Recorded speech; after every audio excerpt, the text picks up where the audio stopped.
Welcome to Not Milk Never Milk. Subscribe if you're lactose intolerant.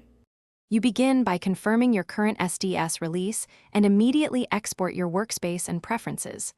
Once done, backup projects to a separate folder. This prevents data loss. Make sure the JDK version matches SDS requirements and that Java Home is set correctly. Then close SDS so files aren't locked.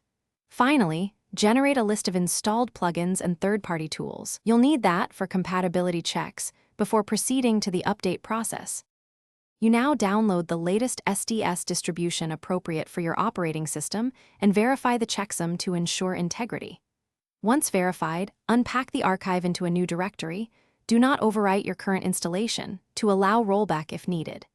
If an installer is provided, run it as administrator. Otherwise, unzip and set executable permissions. After installation, launch SDS using the clean flag to refresh caches, and watch the startup logs for plugin compatibility. Once SDS starts cleanly, import your workspace and restore preferences. Make sure to re-enable required plugins selectively because some may be incompatible. Then rebuild all projects and update runtime definitions or server adapters to match the new IDE. If you encounter class path or compiler errors, check build paths and update project facets.